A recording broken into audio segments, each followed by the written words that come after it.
Hi, ladies. Hi, everyone. How are you doing today? It's been a while, but never mind. I'm trying to fix in some things that are very, very important. That is why it took me this long to meet you. Anyways, I'm happy that I am here today with you. And today, like we all know, I don't like this video to be anyway long. I am going to dive into the topic of today.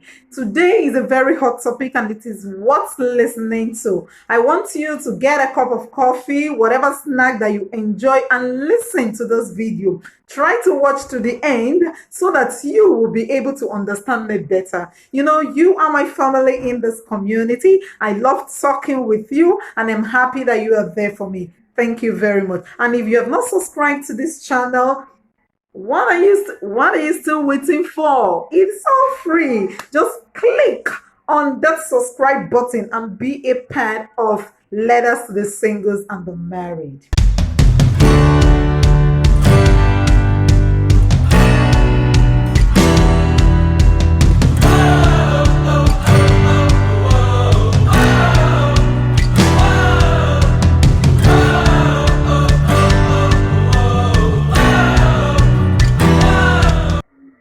Welcome back, my beautiful ladies. Today, the topic I want to share with you is titled Understanding You. Yes, you looking at me right now, you watching me right now, that is either married or not. Understanding you versus your spouse in marriage. So many things are going wrong with the marriage of today. Like I said, the devil is out there to hunt down marriages. Quote me anyway. You understand that we have a better society. See, if we don't talk about marriage, who else will talk about it for us? I have took this upon myself because it is something I am so passionate about. The devil is so out for marriages today because family is the bedrock of every society, whether good or bad. So if your family is good, my family is good, Mr. B's family is good, definitely the society is going to be a better place. I have took out my time to view marriages, especially in Africa, because I am Africa. I can't deny that I am black. And I am, whether I like it or not, part and parcel of black hereditary or traditions.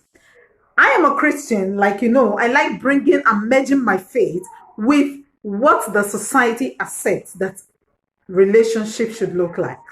Now, I took out my time to know or to view, to get the reasons why, marriages are undergoing what, stressful situations most of the time, name it domestic violence, rape, all sorts of things embedded negatively in marriage.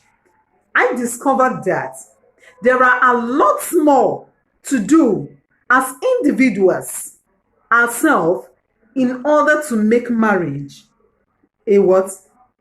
Bliss on earth. Like I told you, we are going to be looking at in this discussion topic today how we can what? Work on ourselves, look at the factors that could affect either party before or when they are in marriage.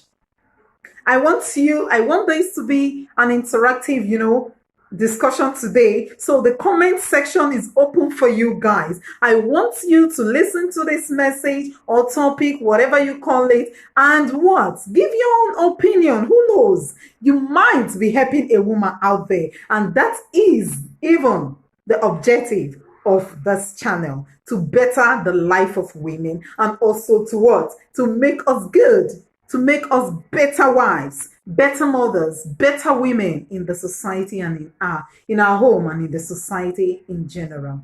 So today I'm going to be looking at several things that in Africa are being practiced in the time past that have been forfeited. They have been allowed to go into extinct today. And I discovered that most of those things are the things that affect marriage a lot, that causes problem upon problem in marriage. We shall be looking at background. Like I said before, let me take my time to, to break down what I am about to discuss. In those days in Africa, there are traditions and culture that we respect so much that spouse's family need to carry out before proper marriage takes place. I am African.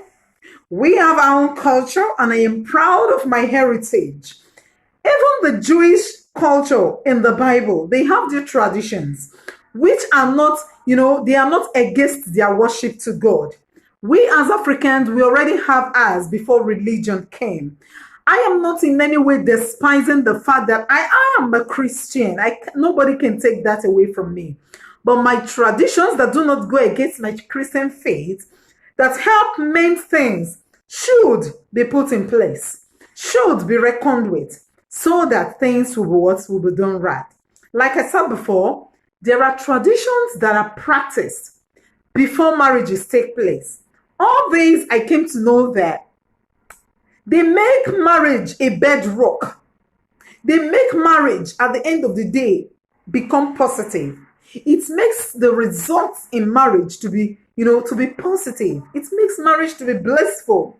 And some of them I am going to be touching, not all today, but I want you to add yours. If you think I am right, don't forget to thumb this video up. So the number one we are going to be looking at today is background. Background. And when I say background, this is what I mean.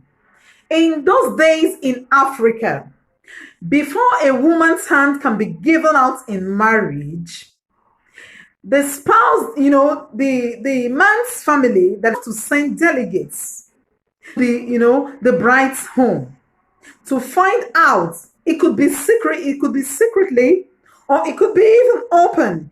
So these delegates will have to go and find out from the home. It could be a bride has been found from a next village or from another town or whatever. They have to go and find out what kind of family their daughter wants to be married into. The family took it upon themselves to know whether or not that family is the right family, is a family that is creditable. It's a family that is reputable. It's a family that have good characteristics, that is worthy enough to, to marry their daughter. They do that vice versa. And when this has been ascertained, the family now decide, oh, this family, it's a very nice family. We can now allow our daughter to be married into such, family. In those days, we have families that, they are prone, there are some diseases or some, negative characters that is peculiar, so to say, that is peculiar to some kinds of families. Example, there are families who, they are known for, for stealing. So when such case arise and the family that have been delegated to, to find out stuff about the family, get to know that family have a kind of bad reputation, it's now left for the family to decide whether or not to allow their daughters to be married. I believe that this practice, to some extent, created room for positive marriages. Because when two couples are from good background, when the background of a couple, of a spouse, it's known to the other spouse, they tend to manage the marriage properly. The case of, oh, if I had known, or I didn't know you were like this, will not come up. I don't know if you understand what I mean. So, I believe it's a good practice, but that has been that has gone into extension today. Nobody talks about that. Somebody just sees you anywhere, in any state or whatsoever, he likes you, gets married without proper findings. Nobody does that anymore. I believe that this should return. Then the second area I want us to really look at is heredity and behaviors. When you are dating, when a young man, asks a young woman out and finally propose to her, and they get into courtship or while dating, They should take time to study their self. They should take time to understand the lineage they are from. They should take time to understand properly the characteristics that make them up. Whether or not you'll be able to bear a particular character you will get to see in that man. Those things, people think they're irrelevant today, but I tell you, they are very important. When we sweep them under the carpet, they still raise their ugly heads, whether or not we like in marriages. That is when couple one day with spouse will just arise one day and say, I didn't even know you are like this. I didn't even know you can do this. I didn't even know you can do this. I believe that this can be minimized if there is proper understanding of who your spouse is, where your spouse came from, who are the parents, what characters he or she is made up of. This, to some extent, will go a long way to help in that marriage. Go to number 3, values. Before a woman gets married to a man, or before a man gets married to a woman, while dating, you need to find out, it is your responsibility to find out what are the values of this person that I want to get married to. Are my values and that of this person aligned? If I get married to this person, will my aspirations be put on a hold? How can I merge mine to complement my spouse's, values in life? If you don't understand where I am going to, this is what I mean. There are some men whom their aspiration, who have made resolutions within themselves, all right, before they get married to a woman, all right, to focus on their job, to focus on the job, to be a particular, kind of person, to build a particular kind of career, to have so number of children. They have resolute for that.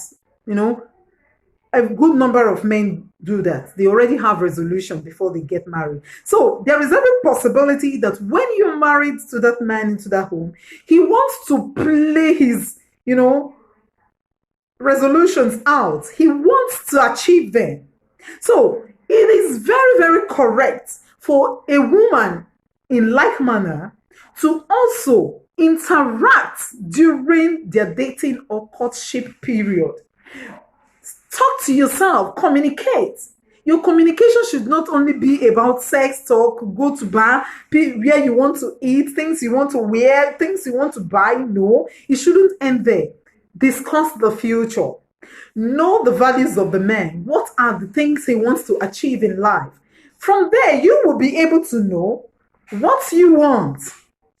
You, on your own part as a woman, has made resolutions on how you want to achieve your life. So by the time you are communicating, you will be able to know if such person's values fit yours, so that there won't be friction during the marriage.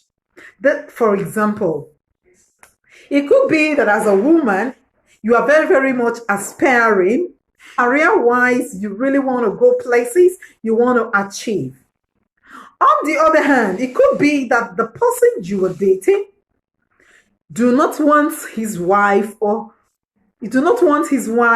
to be far away from home. He wants a housewife, a homemaker who can take care of his kids when he is away to achieve, financial goals. You see, these examples I have just stated now, both parties do not align. In most cases, you can talk it out, but if you fail to communicate, this is what will happen. In the marriage, there will be frictions because you as a woman, you will be struggling. You want to achieve your aspirations that you have, proposed in life. Him as the man wants to also climb that ladder. Who is going to, bend down for each other? So it is better that this issue is discussed per marriage. Personality. Now, science has helped us enough. Science has made it possible for us to understand so many things, the ancient generations did not enjoy. There is what we call personality. And if you read psychology, you will find out that you have about 4 of them. All right, depending on the observations of various psychologists. We have women. We have the please, I can't remember all now. I'm sorry. We have sanguine. We have the melancholies. You have there are about 4 or 5 of them. Each person have a different personality. That person you're trying to go into marital relationship with, have you taken time to know his personality? Have you watching me right now, have you taken time to know your own personality? There are people who are very calm, cool-headed. They don't like talking. Have them in both male and female. They're always calm. While some, anywhere they go, they want to be seen. They want to be, they want people to see them. They are very, very, very, they are very, very vibrant wherever you see them. Now, let me tell you, whether you agree with me or not, there is this charm that comes with every woman, that is attracted to a certain kind of man. There are men who have said within them, they have pictured in their heart, they've pictured within them, they've pictured in their heart the kind of woman they want to marry. Some people want, some men want vibrant women. Are you getting it? And this set of vibrant women belong to a certain kind of personality. So men want women that are what? Very calm, that, they don't talk much, they are very gentle. It's in personality. So, have you taken time, you yourself, to question yourself before you get into marriage? What kind of personality of a man do I want to be married to? See, those things you think they are just, I'm just blabbing. I am not. Some people have talked to me. You see women who I have interacted with. Some will say, oh, that my husband is too cool. He's too cool. He doesn't talk. He can't talk. But you saw it. You saw that attitude before you married him. Now you're complaining in the marriage. And some men would say, wow, what kind of a woman did I get married to? How come this woman is so loose-mouthed? But you saw her before you picked her up as a wife. So if this will create friction in the marriage, it is better enough to treat it before one gets into marriage. And it is better done during dating or courtship. The next is environmental factor. Yes, whether you like it or not, the person you're going to be married to has lived in one place or the other. And that place he has lived has the right to affect his belief about relationship. Yes. Oh, yes. His attitude towards a woman or her attitude towards a man. Generally, environment matters. Okay? Wherever you have lived in a way or two affects your lifestyle. So I believe this is a great factor that should be looked out for before marriage. Where has the person I want to marry lived? What are all his traveling experiences? What are the environmental experiences? Do you notice that he or she is thinking in certain kind of way that baffles you? Why should you hurt that person? Why should you blame that person? Blame it on the environment to some extent before blaming the person. Try to understand where the person is coming from. Try to see how that person, what affects that person. It could be from childhood. Okay. The last but not the least is erotic attributes. Wow. These are words. They are just mere words. I'm going to break them down. Erotic attitude. Whether you agree with me or not, I do believe that, your erotic attributes that attracted you to your partner plays a great role in marriage. It plays a great role before the marriage, in the marriage, during the marriage, and even, there is no end until death do part, okay? All right. So, it plays a part. There is this attribute that men, all right, each man have their special, their what expectations in a woman. So you are the fair-skinned, young, beautiful, tall, soft-spoken young woman that was married to a certain kind of man. And after the marriage, the woman declines in taking care of her body, using a special kind of body cream she uses before she gets married that brings out that shine that erotically attracted that man to her. If she stops, things are bound to go wrong in that marriage. Yes. Woman, I tell you, take care of yourself. Men are attracted with what they see. They first saw you before they desire to know you more. Something they saw in you attracted them. Don't lose it in marriage. Keep pumping into it. Invest physically in yourself. Build up yourself. If you are that soft-spoken woman she saw in the beginning, and during the course of the marriage, you turn into a lion. You're no longer soft-spoken. You are now rude to him. You miss it. That is where you lose the marriage. The marriage will start what? Losing its ground. So, whatever that attracted you to him, keep it. So, we have to look at all the things that I have mentioned today. If it is something that interests you, if any points that I've given today interest you, kindly subscribe to my channel, share the video so that you help another woman.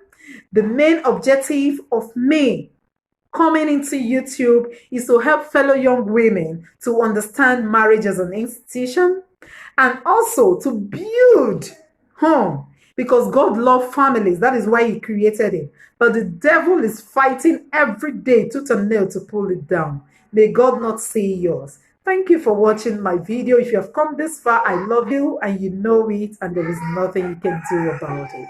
See you next.